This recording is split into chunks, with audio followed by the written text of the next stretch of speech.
Winning the Derby for me in my effectively first season of training would be a huge thrill. It would be what dreams are made of, I suppose.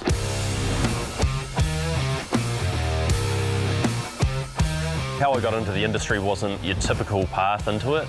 I graduated film and television school back at home in New Zealand, and I approached Murray Baker and asked if I could just come and help muck out boxes, do anything to help out in the mornings just to get a bit of extra money behind me, and started from there really about 20 years ago, and I worked for Murray ever since.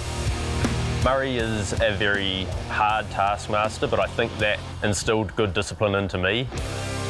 He was always at the stables, always had his finger on the pulse, and I think that was probably the most important thing I learned from Murray. There's been a lot of highlights really. Mongolian Khan winning a Caulfield Cup, been lucky to be involved with so many good horses and obviously won a lot of good races together. Mongolian Khan won the Caulfield Cup. Got to the point with Murray that he was ready to step away. I think the timing was right for him, and it's just the transition's been really good. I think that it's been pretty seamless, just being able to take over. To go solo was obviously very daunting. Murray's name's not in the book, there's not that sort of to fall back on, it was just up to me now. I was lucky that I had good ownership base behind me, which was a big help, and that sort of just let me do what I needed to do with the horses, and thankfully now getting the results. St Bathans over a length, Cap de Joie and the Boo Star, and St Bathans wins. Andrew, he's really hard-working. He's always there around the stables and a really good guy to work for. You wouldn't even notice a change, and the transition's gone really smoothly. At this stage we have 60 in work at any one time. We have quite a small but tight group of staff, and it seems to work really well.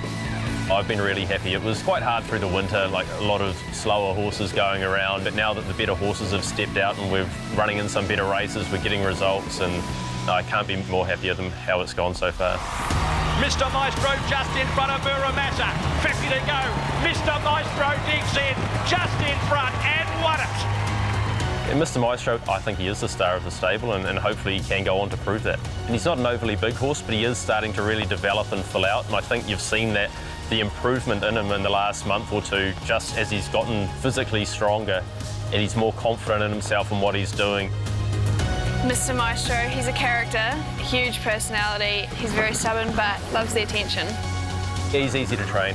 Touch wood at this stage, he's pretty straightforward, does what we need him to do. It was always the target to come over here and aim toward the Victorian Derby. It is the grand final. Everything seems to have gone to plan so far. He's a Savabeel, knowing that there's good staying blood on the dam side, just gave us confidence that we could come over here and compete in a Derby. He was okay on a heavy track, but he really looked a lot better in his action on better ground last time around. If we could pull off a Derby win with Mr Maestro, I think that would rank #1. That would give people a confidence in me that I'm now out on my own as a solo trainer, that I have the ability to do a job with a good horse.